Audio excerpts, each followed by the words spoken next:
You like my new flywheel Yeah, it looks logo good. on the door? Yes, the video team said I needed to up my studio games now. So I painted the flywheel logo. First is my dumpster fire behind me that I need to clean up, but It's authentic. We like it. Welcome back to the Commerce Collective, a podcast brought to you by Flywheel. You're listening to This Month Above the Fold, a monthly series on the Commerce Collective feed where Patrick Miller, co-founder of Flywheel, covers the most important e-commerce stories each month, and this is your February 2024 recap. I'm Emma Irwin, senior editor and specialist at Flywheel. Let's get into it. Patrick, how was your February? It's been great. Just got back from doing a mountain bike trip with some friends in Arizona. So, it was wonderful. Had lived out there a little bit after college, and so fun to be back and goofing off in nice weather. Very nice, very nice. Arkansas has had beautiful weather the last week, and I'm like, please, can we just keep it for just like a little bit longer? I looked up your weather the other day, and it looked awesome. Much better than Baltimore right now. I can imagine. So today we are talking about the Vizio acquisition, of course. We're going to talk about some recent pieces on the state of the ad market, and we'll touch on the state of Alibaba, as well as Amazon's share of Chinese sellers, which was just an absolute mouthful. But story number one, Walmart, as everyone knows, has acquired TV maker Vizio. And as a regular person looking at this, you would think it's just another brand that is under Walmart's belt. But as us retail media folks look at it, that is definitely not the only case. Tell me about your overall thoughts here on Walmart's strategy with this acquisition.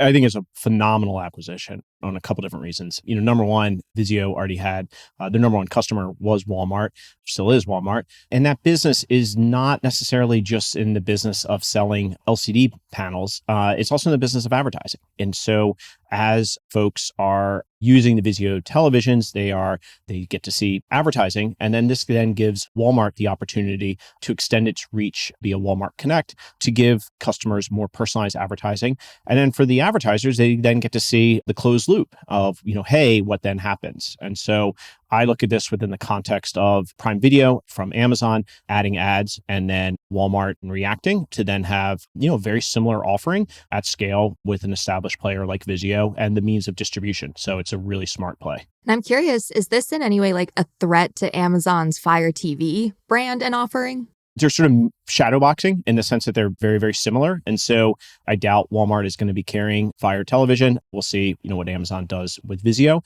but it's a smart acquisition. It's similar. And I'm be very curious to see what does Walmart roll out analytics wise. And, really one of probably the biggest challenges that Walmart has is that, historically their customers, they don't have shopper loyalty cards, as robust as say like a Kroger or an Amazon that has everybody's email address. And so as Walmart is able to create these additional vectors of way of reaching people and being able to add personalization, that then allows for better advertising and for advertisers the better ability to track the efficacy of that advertising, not just over a week or two, but a much longer time frame as well. So I think it could be really, really interesting to see where this goes.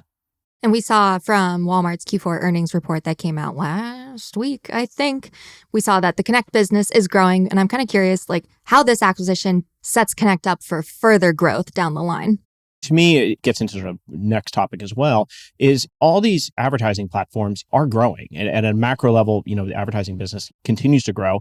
There's lots of noise around declining advertising businesses, news out of Vice and others, but ones that have closed loop measurement continue to do exceptionally well. And so Walmart, 90% of Americans go into a Walmart, one of their 4,800 stores annually. And so their reach is high as anyone, and they have the ability to measure and they have the ability to see, hey, if I saw an ad, whether it's television now with Vizio, search ad or a display ad, well, what then happens? And I think that's the key unlock here for brands is that, increasingly they can actually measure the effectiveness on a one-to-one basis and not just via regression and an MMM 6 months later, but close to real time. And to me, that's the big unlock here. Would that require, per se, like a clean room down the line in order to actually bring all of that measurement together? Or can you do that pre-clean room? I think there's lots of different ways to measure. And it's sometimes becomes an academic debate, but this is a long-standing question. And I think sometimes marketers get distracted by reach and frequency are a means to an end, which is ultimately sales. And I was recently reading Ogilvy on advertising. And the book opens with, I just think, a great line. And he says, I do not regard advertising as entertainment or an art form, but as a medium of information. When I write an advertisement, I don't want you to tell me that you find it creative. I want you to find it so interesting that you buy the product. And so this is written decades ago. And I feel like marketers, it's changing right now because we increasingly have the ability to see closed loop. But in certain ways, folks got, distracted by reach and frequency, and they thought that's what they were shooting for. Nobody reports to Wall Street on reach and frequency. They report on sales. And so what's happening is that the dollars are shifting to where the performance is. And if you further in Ogilvy on advertising, he talks about DR marketers and, direct response marketers. And many times direct response marketers, they seem like they were a lower class than brand building marketers. But DR is increasingly taking over because you can actually measure what the performance is. And a lot of folks will point to the fall of the newspaper industry. And it's like, what's really happening there? And so to me, it's like, I look at they had a lot of the revenue came from, subscriptions, which is mostly sustained. There was a bump during early Trump, but that's, eroded a little bit, but it's still mostly there. But on the advertising perspective, three very large drivers of their advertising business: classified ads, realtor ads, department store ads. Okay, well, let's look at all three of those. So on, realtor ads, that's all shifted over to Zillow and Redfin. And then on department stores, have eroded, just as department stores have eroded, Sears ain't advertising that much. And then within classified ads, it's shifted over to Craigslist and over to, Facebook Marketplace. And so in 2002, newspapers had about 96% share of classified revenue, which is a couple $2 billion. Today, you're talking single digits. And so they've been sort of picked apart by these various, these other publishers that are, quite frankly, meeting the customer's needs in a better way. And now they have to figure out what is the value of what they're creating as publishers, and then how do they monetize it? And some of it will be affiliate, some of it will be subs, some of it will be advertising. But it's certainly a very different game than it was 20 years ago. Why didn't the publishers, like the newspapers, why weren't they able to kind of keep up with the shift in what's happening? It amazes me that all of them are kind of in the same boat when it comes to struggling in this regard. Why weren't they able to keep up? Well, some did. I think one of the smartest, Wall Street Journal. And you know what they did from day one? They put up a paywall. And they said, you know what? If you want information, we are creating value here. You want to see it, you have to pay. And just as you would have to pay when you pick up a Baltimore Sun. And so I think there are lots of instances where publishers are doing well, but the idea that you're going to surf Meta or Google and rely on their traffic, and then monetize on banners just isn't true. And so they have to think about braided revenue that looks across different ways of pulling in an audience. And then how do they then monetize it? And increasingly, even seeing some publishers where they're just doing, nothing but subs. The information is especially on this very specialized basis. The information is a good example for technology, Escape Collective in cycling. The latter is totally ad free. And it's, so it's all just driven by members. And so it's just different. To me, it's also going to be interesting to see what happens to local news. And so, you have, the American Journalism Project, you have a number. Baltimore Sun was just recently purchased, was held by, I think, Advent or some other PE firm, was just purchased by the head of Sinclair Broadcasting. And it's like, okay, well, and at the same time, we then also have a nonprofit, Baltimore Banner, that popped up 2 years ago. So, okay, well, how do these folks make money? And because the classified business ain't coming back, realtors not coming back, and department stores aren't coming back. So it's a, sort of fascinating question of, sort of how they create a braided revenue model that keeps them, going forward. I am curious. You mentioned Google in passing, but I read this piece on LinkedIn by someone that I don't remember, of course. But it was about how Google did retail pretty well, but they have they have struggled to do retail media well. And so I'm kind of curious, why did Google struggle so much in that regard? And what does the future of a Google search results page look like to you, if that is even relevant in the future?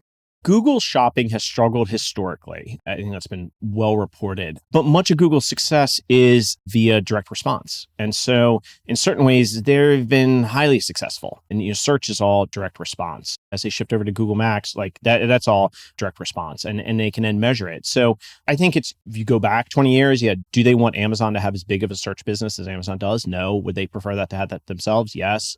But I think overall, to me, the most interesting thing with Google is sort of what happens, with the federal government and how do they approach the display business.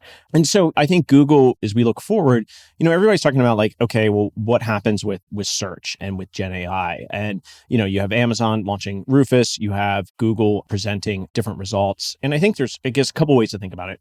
One, on Google, many of Google's queries are not monetizable. And so right now, like I'm reading Don Quixote. And so I'm like over the weekend, I'm like, okay, doing searches, like trying to understand this damn thing. There ain't nobody's bidding on Don Quixote plot summaries. And, so they're using Gen AI to then help me find that. And I was like, it's a great experience. I'm going to keep going to Google. They weren't making a nickel on that beforehand because nobody's bidding on those terms, right? So that's great. And at the same time, like I see with Amazon and even with Instacart, when they're doing Gen AI, they're creating summaries, they're pulling, data sets together, but they're also creating different surfaces in different ways. And so like everybody thinks a search engine result page has to be this thing that you scroll. Well, one of the things I think Instacart's actually done a phenomenal job with, and I always call this the peanut butter problem. There's only two people that really make peanut butter, right? So it's a pretty bad second price auction. And so Instacart has to create auction densities on different vectors besides just, hey, I search for peanut butter, right? And so they have to create more SKUs pulled together because at the end of the day, they only have 30,000 SKUs within a regional grocery store. So in order for them to create auction density, it can't just be search, scroll, click, buy. They have to create different ways of browsing, and they're doing it horizontally. And so like I go to buy it again and I'm like, oh, okay, I can now shop my aisles. And so now I can then go down and I can be like, oh, fruit aisle, kids aisle, whatever. And so the vector is no longer, hey, I'm searching for blueberries or I'm searching for peanut butter. It's all the fresh fruits or all the kid snacks. And so that's then creating auction density and their ability to monetize it, even on a summary with Gen AI. And so to me, it's my guess is as we look forward, it's like we're going to stop thinking sort of just scrolling and we're going to start thinking horizontally and like what are the various surfaces to allow these brands, the retailers, to create auction density, but allow the customer to discover what they're looking for in an efficient way. Interesting. I like it. Scrolling horizontally. That's a new one. It is. You seriously, go to Instacart doing it better than anybody else. I know what you're talking about. I've just never thought about it like that, but you're onto something. Okay. Yeah. Let's get into story number 3, which is another combination of things we're seeing happening. With this time, we are heading across the world over to Alibaba. And then we will also come back to the US for Amazon, or the West for Amazon's share of Chinese sellers on its marketplace. But starting with Alibaba, CNBC put out this article this month discussing their focus on international growth as it's seeing sluggish growth in China. International growth means marketplaces like Lazada and AliExpress, as domestic marketplaces like Tmall and Taobao have only seen 2% year-over-year growth. Do you have any thoughts on this dynamic and what's going on here? Chinese economy very much struggling. And so their internet companies are looking for growth overseas. And so with an Ali, 2% growth domestically, 44, I want to say, internationally. And then if we look at Pinduoduo, who is the parent company of my favorite shopping expedition, which is Temu. And we got like dinosaur t-shirts that are just awful. But so like my 3-year-old loves them. And he would just like wear the one like for like a week straight. And so I got him more dinosaur t-shirts. And so I'm playing on Tmall. And unfortunately, they don't have a tag on the back. So like much like the sweater I bought on Temu, like I'm like dressing them and I'm like, I don't know which day is which, but like we're figuring it out. Yeah. But so like Pinduoduo owns Temu. And so even though with all the money that they're spending on Meta and sort of open web advertising and search and whatnot, so their revenue up 94%. So that's an aggregate, but their net income is plus 47%. And their net profit margin is 23%. And you compare that to Amazon's 6%. And so I think a lot of people are like, oh, this is going to end up like Wish.com. And I was like, no, it's not. They got a heck of a balance sheet. They're growing rapidly and they're profitable. And so that's a killer combination. But to me, the really interesting question is like, okay, sure, they can spend a ton on Meta or Google or whatever to drive their businesses. But it's like, what's the secret advantage that they have? And I think one of the big drivers is it's called the de minimis provision of the Tariff Act of 1930. And so what that means is that shipments sub $800 is no tariff. Current, U.S. Tariffs on Chinese goods is about 19.3%. So they're able to then ship these over. And a third of all packages coming into, like small parcel shipments coming into the States right now are coming from either Shein or Temu. And so they're able to then send these onesie twosies and then skip over basically a 20% tax. That is a monstrous advantage. And then allows them to then sort of allow lower prices because they don't have to pay that tax. And quite frankly, it reminds me of 10, 15 years ago, before I had a whole bunch of gray hair, Amazon did not pay, state sales taxes. And it wasn't until, and so like back in those days, like Amazonians like couldn't go to certain states. And if they landed even in a layover, they couldn't turn on their phones, or it was like blocked to turn on because they didn't want to have to pay, state sales tax. And so now it's sort of what's old is new again, is that these insurgents have this huge advantage because they don't have to pay taxes. They don't have to pay tariffs. The legislature is starting to talk about closing that loophole. It was originally designed for tourists coming back so that you didn't have to declare and pay tariffs on whatever trinkets that you picked up overseas. But it's turned into a major competitive advantage because they're not shipping over pallets. They're just doing it onesie twosie because it's on a per shipment basis. It's not on a seller basis or an individual basis. The only other last piece we have to cover is Marketplace Pulse put out this article talking about Amazon claiming Chinese sellers on the platform are now significant in like a form that they filled with the SEC. Does that tie into this story at all in a way that I'm not able to think about right now? Please explain. No, it absolutely does. And so one thing I think has been underreported is like, if you look at the rise of Temu and then also TikTok shopping and then also Amazon Marketplace, the sellers over there, that's where they see all the growth. And so what's the inverse of that? Where is that rocket, those three rocket ships, where is that then taking from or preventing others from growing? And so like one of the headwinds is going to be other marketplaces that people are trying to get off the ground right now. So if I look at, for example, Walmart's marketplace, they are going to face real challenges here because of just how robust the growth is at especially TikTok and Temu, to a lesser extent Shein at the same time. And then also then it's like, okay, well then Target's, in-store business. Target reports in a week or so. I'm going to be really interested to see what happens there. But all of those, because of all the growth on these various platforms, then makes it harder to grow elsewhere unless you have either the cost advantage like you do on Temu or the traffic advantage like you do on Amazon. So it puts emerging marketplaces in a tough spot. Got it. All right. What is your favorite story of the about 9 that we just covered in 20 minutes? I'm fascinated by Temu. I'm absolutely obsessed with it and just like, and understanding that business because it's so different. I just enjoy shopping it, learning it, and just like how where are they winning? Where are they challenged? What happens from a legislative perspective or a regulatory perspective? It's on a bunch of different vectors that is super, super interesting. I figured that would be the answer. I did actually download the app, and I think it's funny that even though the Super Bowl ads tried to tell us it's Temu, but I think we're all going to call it's Temu. Yeah, I'm just a hick from Baltimore, so I'm going to mispronounce everything. But they're growing as fast as they're growing and they're profitable. They're putting all this money into, hey, how many people can I get to download the app, which is obviously working. And then what happens? And so like, how do they then monetize that over time? They're just playing a really interesting game here.